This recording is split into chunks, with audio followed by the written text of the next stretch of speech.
Feliciea. It's perfect. And I have the great honor to work with Dave Green. Dave is a former executive head of inclusion, head of a PRU unit in the UK with 30 years of experience in the field of education. He is a senior. He is also a chairman of Society of Education Consultants. And together with Dave, today we're going to challenge you to extend your thinking beyond the present and beyond the immediate future. So we'll be talking about preparing students for their future. This presentation, our aim is to look ahead into the next few generations, into new ways of thinking about work in education. And mostly because at the end of this presentation would be a very interactive quiz that will ask about work and employment in the next 2 or 3 decades. So our aims are very clear. We challenge every aspect of your thinking about education. So we know, for instance, the world is changing dramatically. And I don't need to remember the times that we are living now, the COVID times. Even this data that you've seen on the screen is out of date. The sheer size of China, India, and other countries means that they will be able to challenge countries that previously held dominance in high intelligence tasks. In today's and tomorrow's world, people will be required to work longer and at least more flexibly. The future used to be predicted as a time of leisure with robots doing the things, the work for us. Now we are working longer hours making robots. At the same time, their employment future will become increasingly insecure due to technological advances and obsolescence of acquired skills and knowledge. This means that something needs to happen in the education and training of our youth. In the world where there is a longer, for instance, increased retirement age and more insecure employment future, decreasing shelf life of jobs trained for, invention of new and unforeseen jobs and professions, we need to think less about preparing people for specific roles and more about teaching skills and aptitudes and transferable concepts. So think of the previous generations. For instance, if we look in the past, and my colleague's father, Dave, he has had the same job for 40 years. So he was trained to become competent in one specific skill set, and he has never considered doing anything different. If I report to myself and my personal life story, I have changed. I am 54, and I have changed my job 5 times. So I was an engineer, I became a teacher, mainstream teacher, special needs teacher, head of department, and now I'm an entrepreneur. If we look in the future, so in the next 3 decades, so it is estimated that today's learner will have 10 to 14 jobs by the age of 38. So which means that retraining and learning new skills is going to become absolutely paramount. So today, for instance, the Organization of Economic Cooperation and Development in 2017, they said that it is imperative that to ensure that our youth, this generation is equipped with the right type of skills to successfully navigate through an ear-changing, technology-rich work environment and continuously maintain their skills, upskills, and reskill throughout their working lives. So think for a moment about the skills that you have learned during the lockdown, the new task that you are performing, and the speed of change. So for young people, this space is happening all the time. So the difference in between previous technological revolution and the present one is also shared by International Labour Organization 2017 and in their report Global Employment Trends for Youth 2017. They said that, which notes that the latest disruptive technologies such as artificial intelligence, robotics, and Internet of Things like 3D printing is now taking a non-routine. It's now a complex manual and cognitive task that previously could be done only by humans, since they required more flexibility, judgment, and common sense. So what does it mean this for this world? It means that the work is becoming more complex and varied and multitasking and intuitive. So, which means that the skills that the humans should excel and develop them in schools has to be more complex. So those skills are not actually suited for the robots. And now I'm passing on to Dave. Okay, so thank you, Felicia.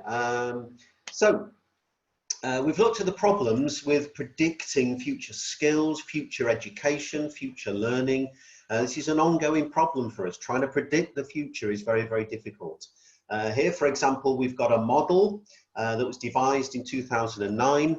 And we can see that it uses the term 21st century themes or 21st century skills.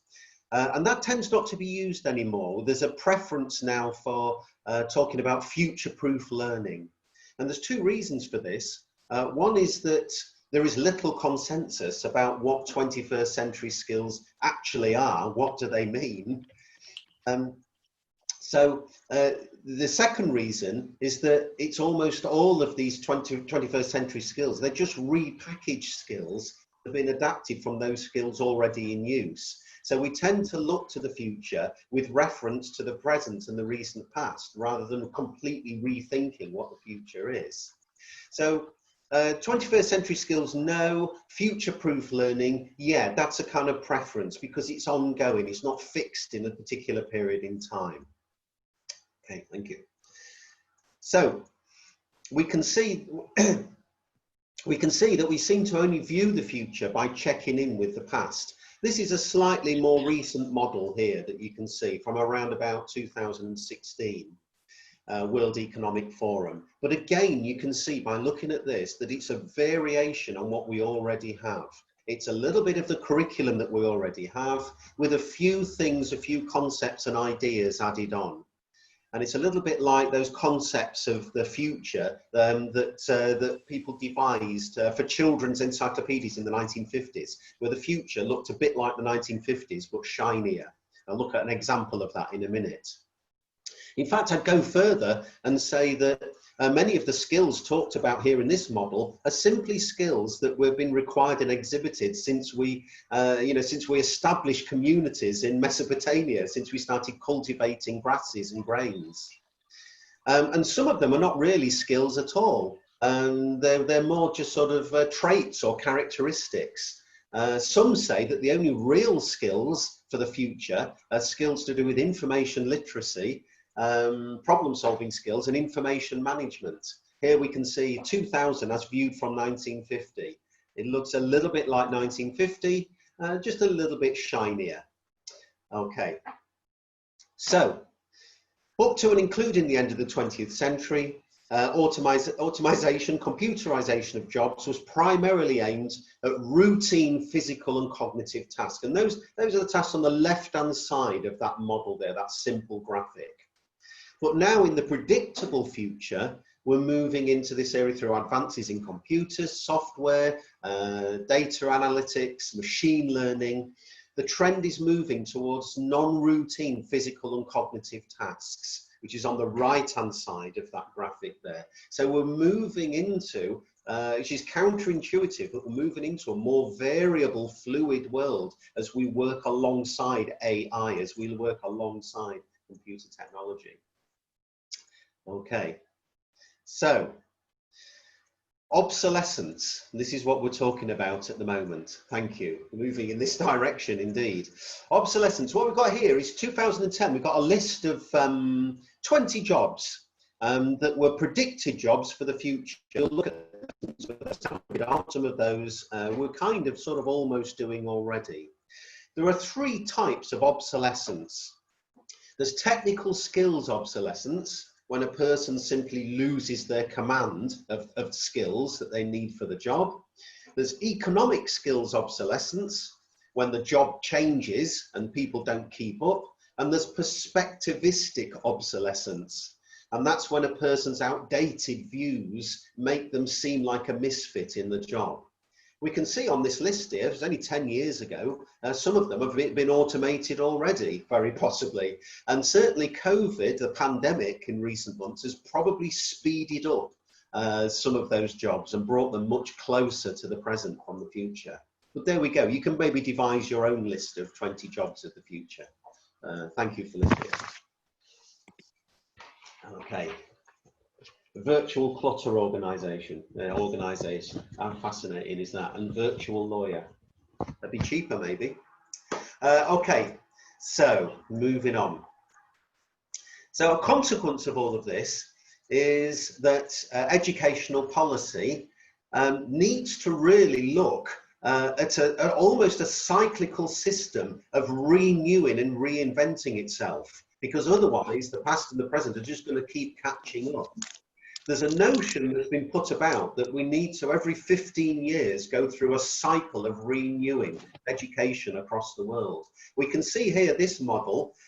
This is a little bit closer to, to what we're talking about. The models are improving and developing, and there are aspects of this model which is a little bit more sort of holistic and fluid.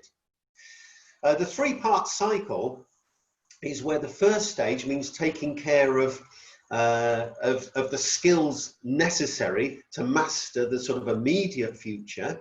And the second stage is bringing learners to a higher level of thinking. And this is where we bring in sort of metacognition and stuff like that. And the third and final stage is then applying metacognitive thinking to learning. So we're actually teaching people how to learn and how to learn flexibly and how to learn fluidly, so they're ready for whatever comes.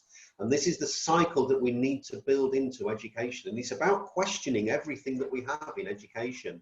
And again, I come back to this notion of fluid thinking and fluid intelligence. And we can see here from the graphic that's coming up that we've got this kind of notion of fluid intelligence as opposed to crystallized intelligence. Thank you, Felicia.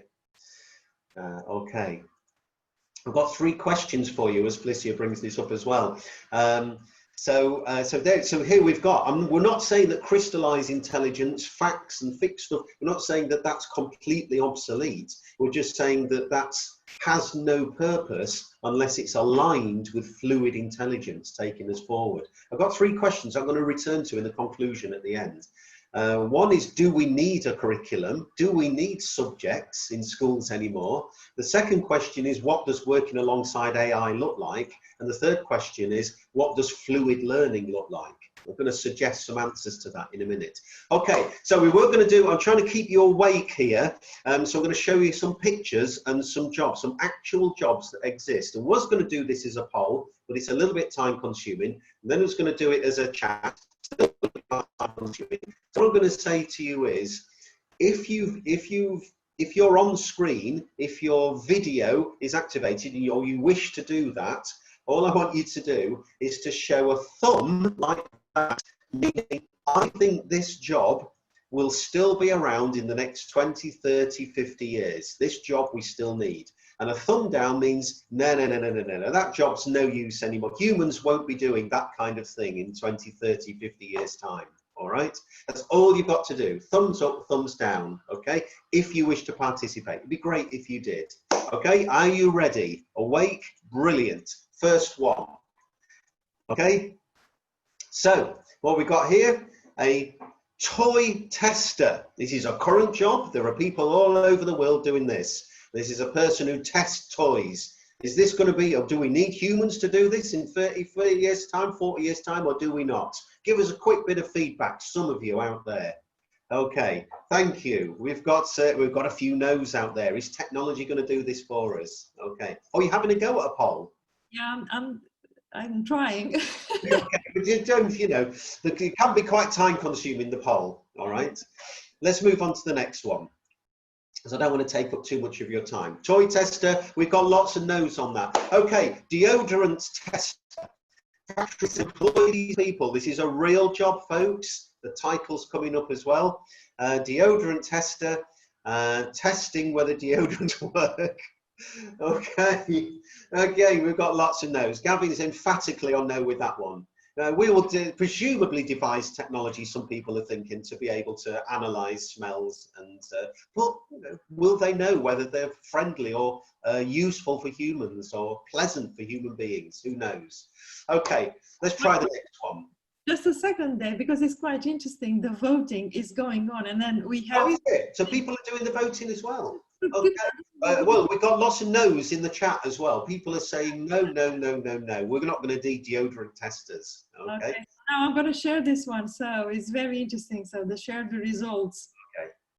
So 68% no, 52%. So 2/3 to 1/3. All right. Some people are maybe thinking, well, you know, how can a machine really know what's a pleasant smell to you?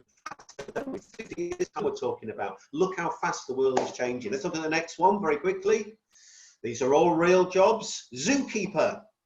Oh, this is going to throw you. Zookeeper. We still need zookeepers. Yeah, okay. We're still going to have zoos in 50 years, aren't we?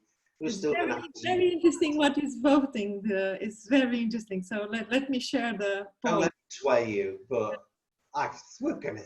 Oh, do we need to? Are zoos obsolete? Look. Okay, so what are people saying? Just a second. Look at this technology in action. Yes, emphatically yes. Obviously, some of you have still said no. Maybe some of you disagree fundamentally or ideologically with zoos. You know, that I can accept that. All right, but most people are saying, yeah. Still going to need zookeepers in 50 years. Next one up. Okay. That's a rather fancy way of saying decorator, painter and decorator. Okay. I do know somebody who has a little prototype that does paintings of large empty buildings. What people say humans do that. We'll paintbrush, paint their houses, or are we not? Maybe they'll be made. There is a house that's been built with a 3D printer now. Somebody's building houses with a 3D printer. It's happening now as we speak. They don't need painting or decorating. You just melt them down when you finish with them. Okay, so what have we got on that? Just mindful of the time. What are people saying? Oh, it's a bit half and half. This is Brexit all over again, or the Scottish referendum. It's sort of 50-50-ish, thereabouts, but mostly yes. Okay, next one then. Thank you, Felicia. I didn't think the poll would work. I thought it would be too time consuming. Let's bring up the next one then. Sorry, next one? Yeah, okay. All right, so this one, if you can see it, it's a bird scarer. This is an actual job. There's people employed in temples around the world to keep the birds away. That's a useful, important job. Will people still be doing that in 50 years' time? Let's get a result. I hope I'm keeping you awake. Okay. No, of course not. Surely we can scare birds away. Do we need to scare birds away? Well, surely we can scare birds away a little bit better than a man with a flag with a bird crossed out on it. I really like that. I really like that notion. So birds who can understand visual imagery, maybe. Let's have a look at the next one, Felicia. There's a couple more, I think. Oh, this is drugs tester. All right. So testing drugs, testing medication. Oh, that's a tricky one, isn't it? Can we replicate that? Is that necessary? We're consuming more and more medication as time goes on. Will that continue? We're certainly going to need the medication, it looks like. All right, so what are people saying? Yeah, they're still voting, okay. Yeah, I've got to be quick in this one. Speedy responses. Gut reaction, think too hard, don't overthink it. All right, so what are people saying? And people can see these polls, I think. Yeah, it's kind of mostly yeah again. It's certainly 4/5 is a yes. And, you know, obviously your views are just as valid. I'm not saying I have the answers to this. but most of you out there say yes. Let's look at the next one. All right. Can't replicate testing medications. We need the human body to find out what other people's human bodies will do to react. Okay, footballer, come on, we've got to have sport in 50 years. We're still going to have highly paid people running about on AstroTurf, kicking a bag of leather into a net. We're still going to be doing that. Okay, female footballer notice. Why not? It's, you know. Very interesting. So thank you so much for interacting with this. So what have we got on that one? I'm excited to know whether people think we even need. I'm not. Oh, that is good. That is really good. Okay, definitely. I bet you're not even football fans. You just can't picture a world without it. Okay, next one then. Let's see what else we've got. So that's the footballer gone. All right. And next, oh, passenger operative, squeezing people onto trains. This is an actual job that exists in parts of the world. Obviously, we know about it in Japan, but in other parts of the world as well. People are employed to get people onto the trains, to shove them on. What a curious job that is. But there we go. Somebody's got to do it. Will people be doing that in 50 years? What have we got? Still voting, yeah. We have a couple of okay. Let's see what people have got. Well, people are not sure about that.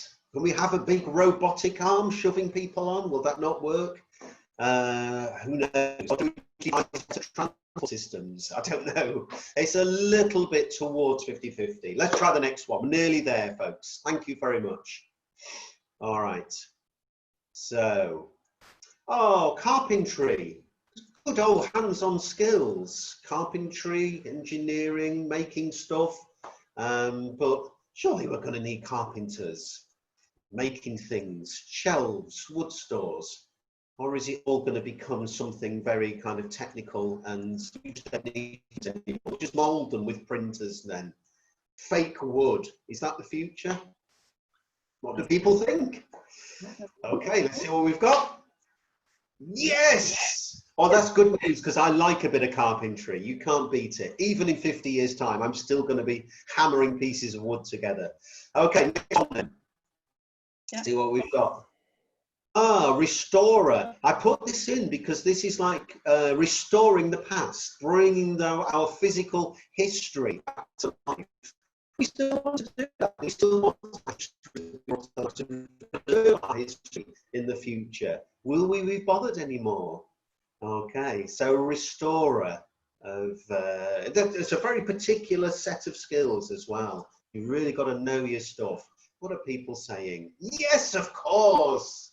We can't ditch our history completely in the future. We've got to hold on to something. All right, and it might be last but not least, or it might be penultimate. I'm not sure. Let's see what we've got. Dog walker. Okay. Are we going to have dogs in 50 years? Are we going to have dog walkers? Are people going to be dog walking in 50 years? Maybe we'll just send our dog out with a robot. We'll go around the park and back again. I don't know. I'm not sure. Maybe we're almost there. What do people think? I've got a very good friend who's a dog walker. Maybe she doesn't want to be out of a job just yet. Okay, yeah. What do people think? So you've got to be fast. You've got to be fast. Oh, people are not sure. People are not sure. Maybe a drone with a load of dogs' leads hanging down from it will just fly around. Okay. And next. I think that's the last one. It is indeed comedian. Oh my, are we still going to want to laugh in 50 years? Do we want to hear jokes? Do we want people to tell us how ridiculous our lives are? Do we want to have that engagement with laughter, with joy? Maybe not. Maybe it's not necessary anymore. What do people think? I'm really hoping more than half of you say yes. We still need comedians in 50 years. 4% of people say no. That's the best bit about this, is that 4% of you said nope, absolutely not. We do not need comedy. Thank you. Okay, and I'm glancing at the chat as well. People are saying there's free printers are going to do lots of this. Send the dogs to a dog gym, somebody said. Of course, that'd be easier, wouldn't it? Brilliant. And some people are saying we should be keeping our distance. Yes, absolutely, until it's safe to do so, definitely. Okay. There will not be animals that will extinct. Oh my. All right, very quickly then, moving on to the conclusion.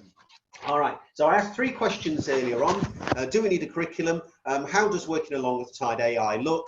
And what does fluid learning look like in a school? And my conclusions, I'm going to throw this out to you, is this. I'm going to give you a task to take away, all right? First of all, I don't think we need a curriculum. I see it now. I don't think we're going to need schools in the future with specific subjects and boxes and things like that. I think fluid intelligence is going to break out of that. It's going to be a lot more than that. Okay. I think there's some graphics come up with this one, Felicia, as well while I'm talking, I think. Yeah. All right. So subjects are going to disappear. Working alongside AI, I think working alongside AI is going to be flexible, fluid, ever-changing, multitasking.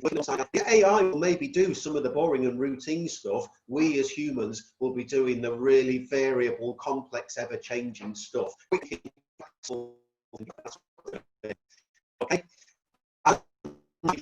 We learn what we need, all of these. It's the ability to take your skills one job, apply them to another one, and adapt them to a new role, new job, whatever it is. That's a kind of food intelligence that we need, and that's the food intelligence we're going to have to teach in the future. My final point is, put it in chat if you wish right now, but to take away, I just want you to say, what is the first thing you're going to do to prepare for the fluid future in education, depending what your role is? Are you going to rethink the way you teach? Are you going to rethink the physical environment you teach in? Are you going to read some more research papers on this? Are you going to listen to other people talking about this kind of stuff? If you're going to do one thing, that's at least one action that's going to move us towards a future education system that's actually